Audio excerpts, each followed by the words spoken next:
Carboxylic એસિડની ધાતુઓ અને base સાથેની પ્રક્રિયા જોઈએ. કાર્બોક્સિલિક એસિડની ધાતુઓ અને બેઝ સાથેની પ્રક્રિયા જોઈએ. ધારો કે કાર્બોક્સિલિક એસિડ છે RCOOH, એના આપણે 2 મોલ લઈએ. ધાતુ તરીકે આપણે સોડિયમ લઈએ, સોડિયમ સાથે પ્રક્રિયા કરીએ તો અહીંયા પ્રક્રિયામાં તમે જોઈ શકો છો 2 મોલ RCOOH કાર્બોક્સિલિક એસિડ લીધું, 2 મોલ Na સાથે પ્રક્રિયા કરીશું. તે વખતે જે 2 H છે, બે H માંથી બની જશે હાઇડ્રોજન. 2 H માંથી બની જશે હાઇડ્રોજન. આ જે Na છે આ COO સાથે જોડાશે.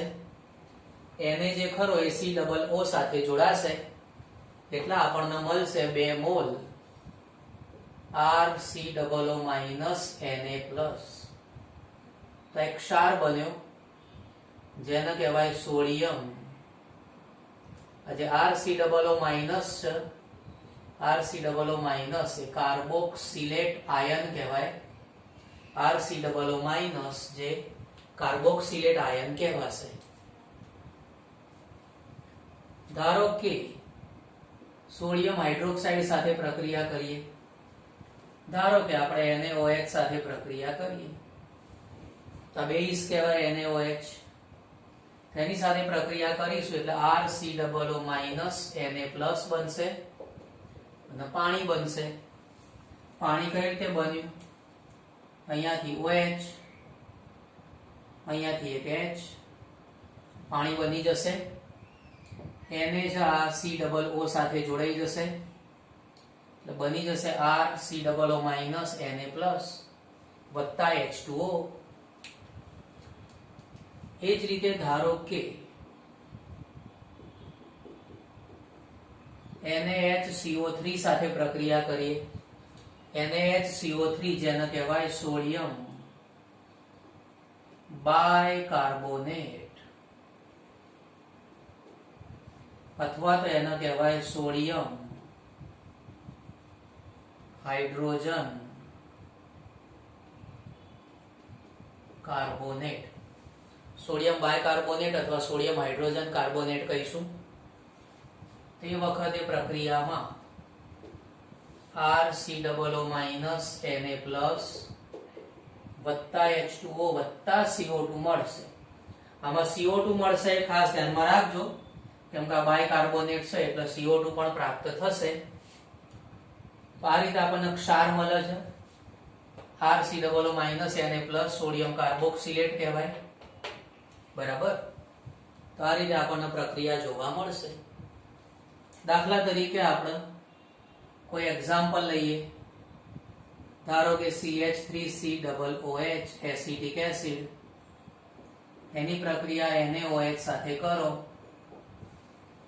તો એમાંથી મળી જશે CH3COONA વત્તા H2O.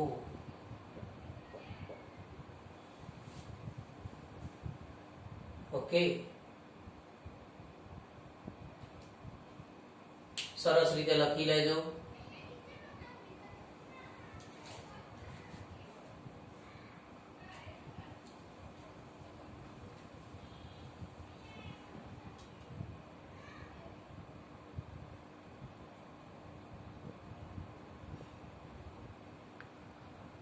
સોડિયમ કાર્બોક્સિલેટનું નામ થોડું કટ થઈ ગયું હતું તો આપણે એને કટ પેસ્ટ કરી દીધું અને હરખું કરી નાખ્યું.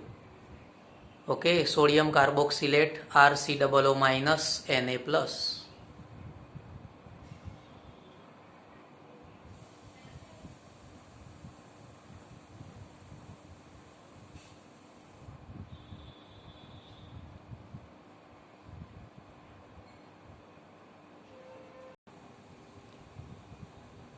હવે આપણે નવો ટોપિક ભણીએ. નવો ટોપિક છે કે પ્રક્રિયાઓ કે જેમાં COH બંધ તૂટે છે. COH બંધ જે ખરો એ તૂટશે તેમાં પહેલી પ્રક્રિયા છે એનહાઇડ્રાઇડ નું બનવું. એનહાઇડ્રાઇડ એટલે પાણી વગરનું.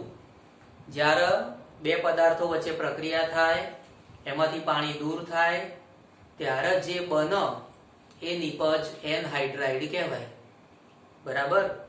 બે પ્રક્રિયકો પ્રક્રિયા કરશે, એમાંથી પાણી દૂર થશે અને એ સિવાય જે નિપજ મળી હોય એ મુખ્ય નિપજ, જેના આપણે એનહાઇડ્રાઇડ કહીશું. ઓકે. તો એનહાઇડ્રાઇડ બનાવવા માટે ધારો કે આપણે એસિટિક એસિડની હાજરીમાં પ્રક્રિયા કરીએ.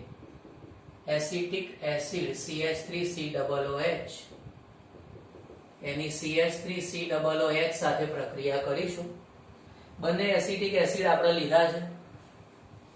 બંને એસિટિક એસિડ એની પ્રક્રિયા કરીશું. ખનિજ એસિડ H2SO4 છે એ ખનિજ એસિડ છે, તો H2SO4 જે ખનિજ એસિડ છે એની હાજરીમાં પ્રક્રિયા કરીશું, અથવા તો P2O5 ની હાજરીમાં ગરમ કરીશું. કોઈક વાર P2O5 ની જગ્યાએ P4O10 પણ લખેલું હોઈ શકે છે. કોઈક વાર P2O5 ની જગ્યાએ P4O10 લખેલું હોઈ શકે છે, જેને આપણે ફોસ્ફરસ પેન્ટોક્સાઇડ કહીએ છીએ. શું નામ છે એનું? Phosphorus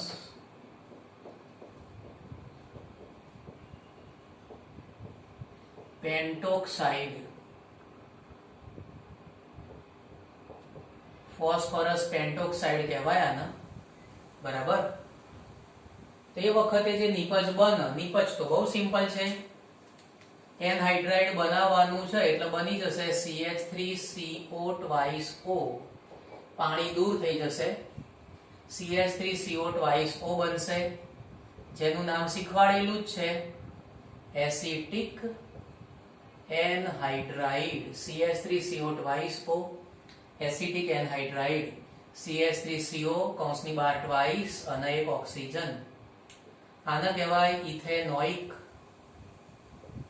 anhydride. ઇથેનોઇક એનહાઇડ્રાઇડ પણ કહીશું. ઓકે. આ જે એનહાઇડ્રાઇડ છે એના આ રીતે પણ લખેલું હોય છે કોઈક વખત. જો આ રીતે લખેલું હોય તો પણ એની જ વાત ચાલે છે. CH3CO, આ બાજુ પણ CH3CO અને એક ઓક્સિજન, એટલે CH3CO એક વખત, CH3CO બીજી વખત અને એક ઓક્સિજન. તો આ પણ થઈ જાય છે એનહાઇડ્રાઇડ. બરાબર. આ જ છે એસિટિક એનહાઇડ્રાઇડ જ છે આ. ઓકે. ચલો તમને સ્વપ્રયત્ન માટે એક આપું. સ્વપ્રયત્ન માટે ધારો કે બેન્ઝોઇક એસિડના બે અણુઓ લઈએ, C6H5COOH, જેને કહેવાય બેન્ઝોઇક એસિડ. તો એના બે અણુઓ લઈએ, તેમાંથી શું નિપજ બનશે એ તમારે બનાવવાની છે. આ તમારે જાતે બનાવવાની છે.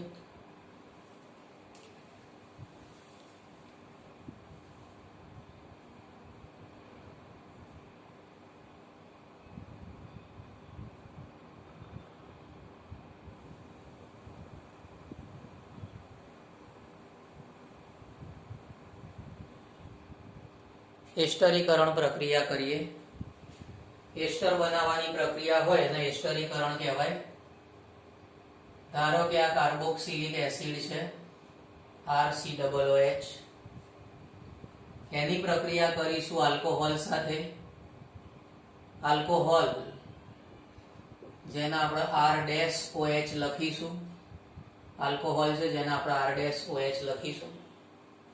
એની પ્રક્રિયા થશે H2SO4 જેવા એસિડની હાજરીમાં. ખનિજ એસિડ છે H2SO4, એની હાજરીમાં પ્રક્રિયા કરીશું તો H અને OH પાણી બનાવશે. H અને OH બનાવશે H2O. બીજું મળશે RCOOR'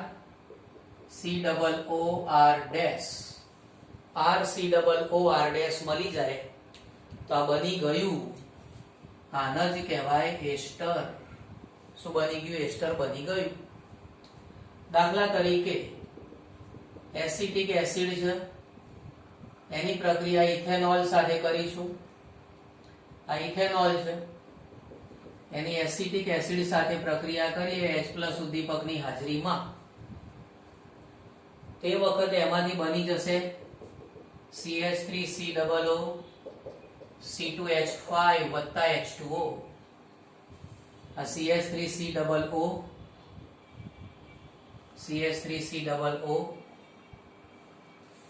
C2H5 C2H5 તો અહીંયા આવશે C2H5. ઓકે, તો આ રીતે આપણને નિપજ મળી જશે. તો આ જે નિપજ બની જેને કહેવાય ઇથાઇલ એસિટેટ. શું મળી જશે? ઇથાઇલ એસિટેટ મળી જશે. ઓકે, એક વિભાગ અહીંથી આવશે, એક વિભાગ અહીંથી આવશે. એ જ રીતે ધારો કે બેન્ઝોઇક એસિડ છે, એની પ્રક્રિયા ઇથેનોલ સાથે કરીએ.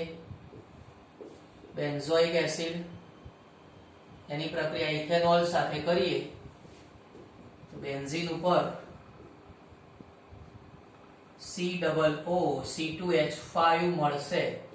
બેન્ઝીન ઉપર COO C2H5 જેને કહેવાય આટલું ઇથાઇલ છે, ઇથાઇલ. બેન્ઝીન ઉપર COO એટલે બેન્ઝોએટ, નામ થશે ઇથાઇલ બેન્ઝોએટ.